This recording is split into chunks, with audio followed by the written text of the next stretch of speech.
Sumikat yung araw ngayong araw. 2 days ago, grabe yung snow rito. Kung makita nyo sa tabi ng daan, may mga snow pa natira. Kasi yung 2 days ago, ang pagbuhos ng snow rito, grabe. Ngayon, kahapon hindi nag-snow. Buong araw hindi nag-snow at umaraw. Kaya ito na yung mga snow. At sumikat yung araw. Kaya maganda maglakad-lakad dito sa karatig na village ni Nana. Ibang village na to. Ito yung tinatawag na Versavici village. Paakyat ang village na to. Kaya pagkatapos kong magluto ng panangalian, sabi ko kay Mamingka, lalabas ako para mag-walking, para mag-exercise. Kasi pag ikutin mo to, ang buong Radon Versavici na village, malaki. At naglalakad ka sa gitna ng village, safe, walang asong nakakabala. Kaya maganda din para mag-lakad-lakad, parang exercise na rin. Tingnan nyo, ang ganda ng panahon ngayon kasi umaraw. Makita nyo ang village, sobrang ganda dito. Nung una kong nakita yung lugar na to back in 2012, kung hindi ako magkamali, sabi ko kaya na ideal ito sa mga taong tahimik, yung hindi busy life, yung ayaw sa city. Kung gusto mo man pumunta ng city, may malapit na city. Opava, next Ostrava. So punta tayo dun sa taas, malapit sa bundok, para na rin maglakad-lakad, exercise. Hinga si Japit Boy kasi pataas yung nilakaran ko. Anyway, dahil magandang araw at walang hangin, tingnan natin kung ano kasing ganda ng village na to. Sana wag lang humangin ng malakas kasi sobrang lamig. Tingnan nyo, naka-gloves ako kahit may araw. Never mind my blue jacket. Kasi sa isang linggo, 2 beses lang naman siguro akong lumabas. At padalas nasa bahay lang ako, tumutulong sa lahat ng gawaing bahay para mapagaan yung gawaing bahay ni Mamingka, ni Hana. Malaking tulong yon, yung pagdating nila sa bahay ni Hana, ni Sophia, may pagkain na, malinis yung bahay, yung labahin tapos na, di ba? And at the same time, I work part-time, so that's it. What could you ask more? Nothing. What life is, that's it. Ano mo yung dami-daming pera pero wala kang pahinga, hindi ka masaya. Oh, may mga aso rito. Punta tayo dun sa taas, doon banda, punta tayo dun. Ayan mo, hindi pa ganang tunaw yung snow. Woo! Ganda ng mga bahay dito. Tingnan yung mga bahay dito.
Hindi ko lang alam kung anong gamit nito. Tanungin natin yung mga check mamaya pag uwi natin. So I ended up here in the field. Sa kakalakad, dumating ako doon. Ganda rin maglakad-lakad. Kaya lang sobrang lamig. Kasi medyo sa taas dito, medyo mahangin. Kaya malamig. Ang ganda talaga ng Upaba, oh. From dito ka sa taas, makikita mo talaga yung ganda ng lugar, yung Upaba. I wish you were here. Lalo na pag maaraw rito, summer, ang ganda rito. Ngayon malamig nga lang. So tingnan yung dinadaanan, may mga snow pa. Pero okay lang, protected naman tayo ng ating powerful blue winter jacket with gloves, hoodie, with winter shoes. Hindi tinatablan ng lamig yan, hindi tinatablan ng tubig, kaya hindi makakapasok yung kahit matuna yung snow. Ganda talaga rito. Ano mo yung village. Ito yung Bersevice. Bandang baba doon, Kinahana yung Radon. Tingnan natin rito kung ano rito. Anong meron dito. Kasi ito parang plain na land, plain farm. Tinataniman nila ng wheat. Yun. Tingnan natin ang hoodie. Medyo okay na rito. No, kaya yun doon banda. Kung maalala nyo doon yung bundok, yung forest na pinagkuhanan namin ni Hana ng mushroom. Pag fall na, pwede na mga uli ng mushroom doon. Pero pag itong winter, patay silang lahat ata.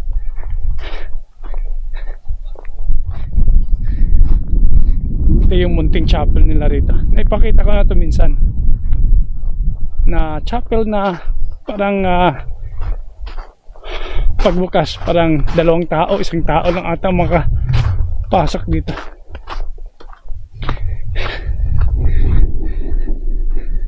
Yan, ito. Yan ang village ni Hana. Ito ang Bersevice. Bandang baba, yan ang village ni Hana. Okay, ganda dito talagang.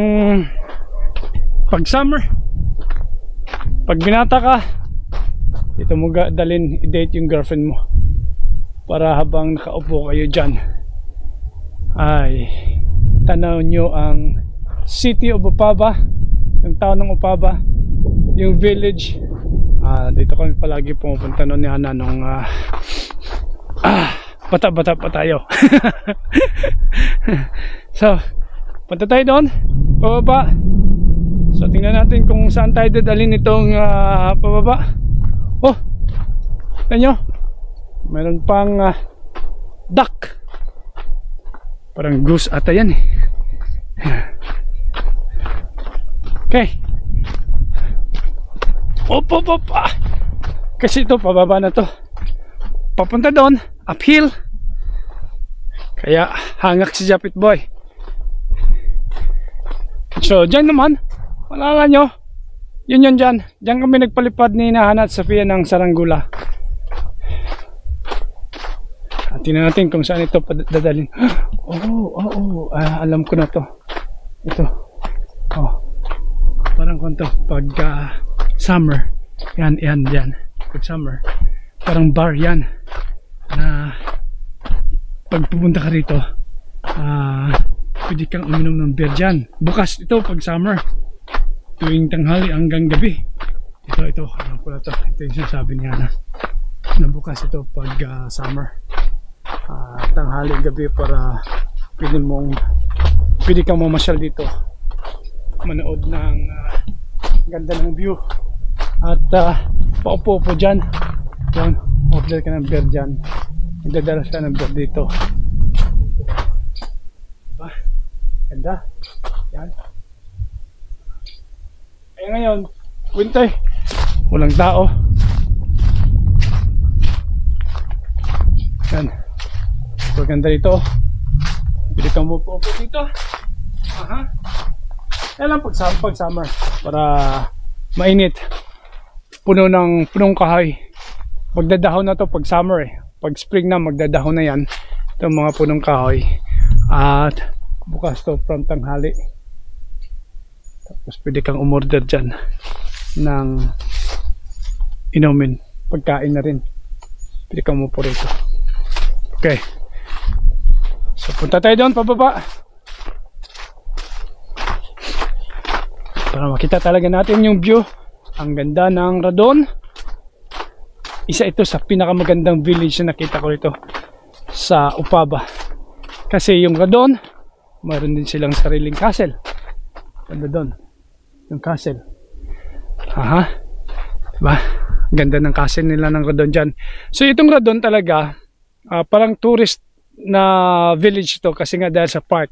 So pumupunta yung mga turista rito din sa Radon. Pag summer, yung park nila rito ay puno ng tao pag summer. Tingnan nyo village, yan yung buong Radon. Pagdating mo rito, yan yung Bercevice.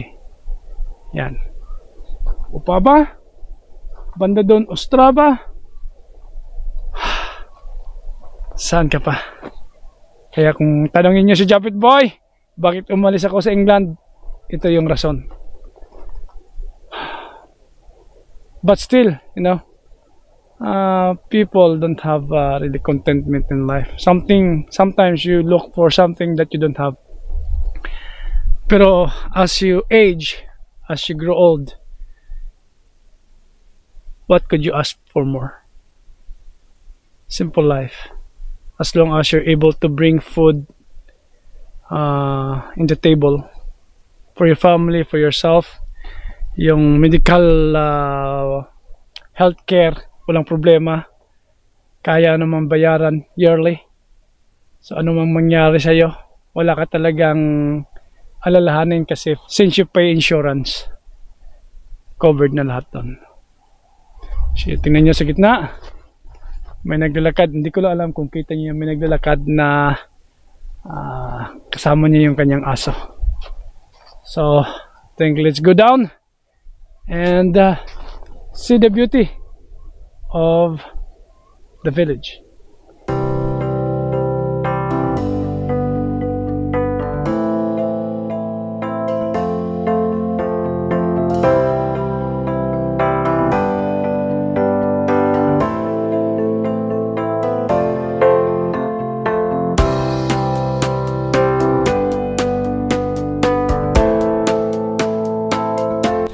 Dito ako lumusot sa gitna ng gubat, pero nothing to worry kasi yung gubat dito sa Czech Republic ganito kalinis, lalo na pag winter.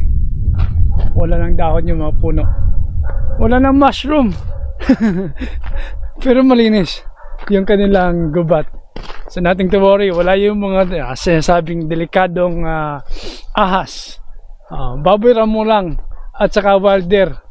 Talagang mula nang dumating ako rito, marami na akong nakitang wild deer na biglang labas mula dito, mula bundok dito, mula sa forest, pupunta dun sa field para lang kakain ng damo.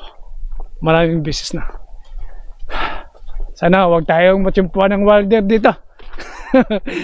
Ano ba itong naisip ni Japit Boy? Bakit ka pumasok dito, Japit Boy? Ano ang meron dito? Tingnan natin. Dapat pala may stick ako para pang proteksyon, dahil literally nasa loob ako ng gubat. Yan. Ayan nyo. Pero andan nyo naman yung village. So palagay ko hindi ka maririnig pag may mangyari siya rito, kahit anong sigaw mo, sa gitna ka ng gubat. Pero tingnan natin kung saan ako dadalhin. Kasi ito parang footpath. Kita nyo? Saan kaya ako dadalhin ito? Tingnan natin. Yan. Woo! Adventure na Japit Boy. Kasi walang magawa sa bahay. Pero tapos ako magluto para pagdating ni Hana at ni Sofia mamaya may makain sila. Ganun lang yun. So yan. Palaki ng palaki yung mga puno rito. Mukhang creepy na. Mukhang creepy. Mukhang lang saan kaya papunta to. Uy, mukhang nakakatakot na. Pero may narinig akong aeroplano sa aking taas. Tingnan natin kung saan to, kung saan ako lulusok. So sinusundan ko itong malaking kalsada. Ito. Pero hindi ko alam kung saan ako. May sapa. Tingnan natin kung saan pupunta yan. Kasi talagang nasa loob ako ng gubat. Kaya hindi ko alam kung saan ito pupunta. Itong parang kalsada. Palagay ko kasi makakadaan yung truck. Dito ata yung truck pag pumaputo sila ng kahoy para pick upin yung mga punong kahoy. Pero sapa yan. Sapa na yan. So tingnan natin kung may footpath doon. Papunta ng village. Ito maganda, adventure. Sa loob ng gubat. Pero di ba ang ganda ng gubat talaga nila? Talagang linis. Hindi ano to? Hindi masalimot. Hindi masalimot. Talagang malinis. Talagang mayroon silang mga taong nagme-maintain talaga ng forest nila dito. Yung trabaho talaga ng tao. Yung sinusulduhan din ng gobyerno. So dito, bawal kang basta-basta na lang pumutol ng punong kahoy. Oh yeah! So where am I? Oh! Parang alam ko na to. Parang dito ako lumusot ata sa park. Sa park ng Radon. So tingnan natin kung totoo, kung talagang ito park to. So dito nga. So dito ako. Ito alam ko na to. So ito park ito ng Radon. Yan. At yung fish pond dyan. Papalagay ko naging snow din yung fish pond nila. Yan.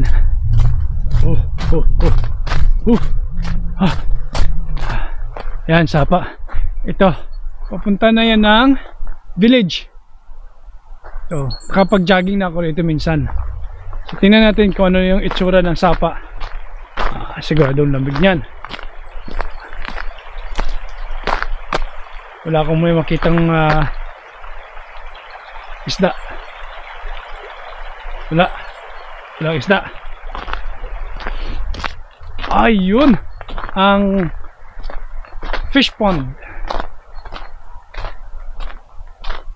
Nag-snow din yung fish pond. Palagay ko yung kalagitnaan talaga ng frosting. Talagang pwede kang lumakad dito. Pero tunaw na yung ice. Pwede kang umupo doon. May mga benches doon. Pwede kang umupo dyan para mamingwit ng isda. Kailangan mo lang ng license para mamingwit ng isda.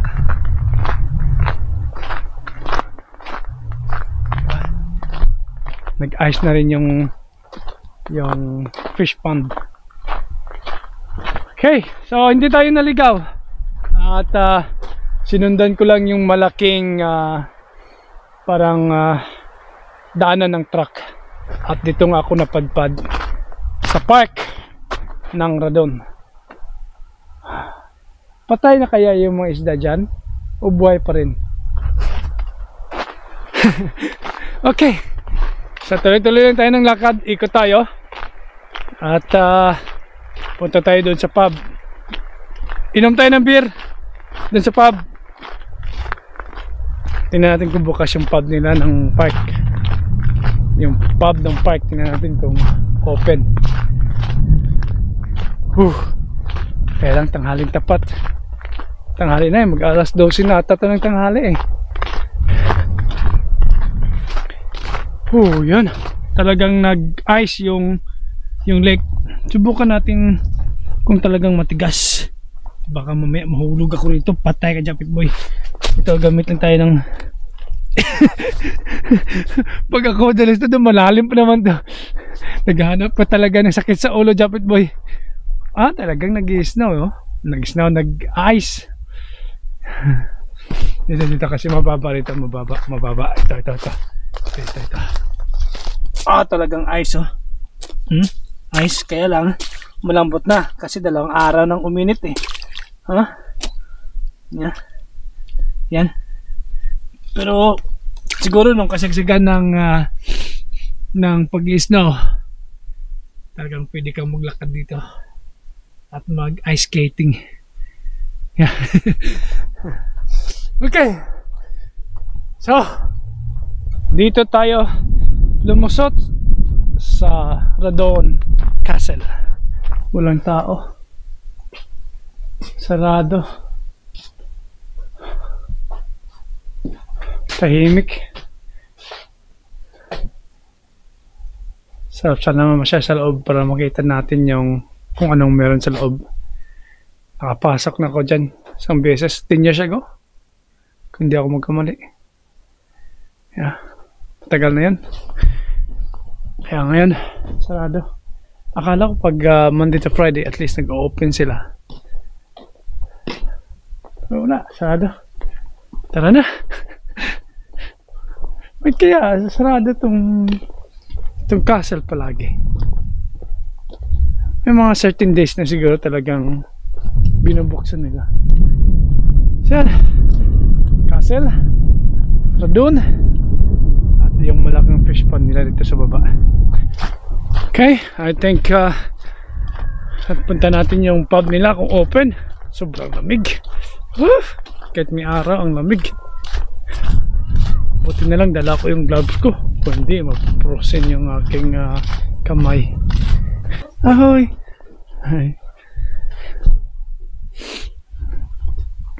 Kahit yung pub dito sarado. So ito yung pub, sarado pa. Hindi pa bukas.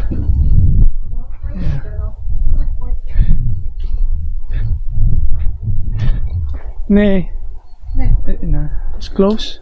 Close? Yeah. Right. Okay. Thank you. Alright. Okay. Close. Sarap na magkape doon. Kaya lang close pa. Siguro mamaya pa mag-open yan. Bandang hapon. Pero yan, everyday yan open. Siguro mamaya bandang hapon open na yan. So, kaya lang, uwi na lang tayo. Dito na tayo sa village Yan, dito na tayo sa village. So time to go home. At yeah, at least naikot ko kayo sa buong village ng Bersabici. At papunta ng bundok, papunta ng gubat, park. At may idea kayo kung anong itsura ng village at ng field ng gubat pag winter. Sobrang lamig na lang. So time to go home.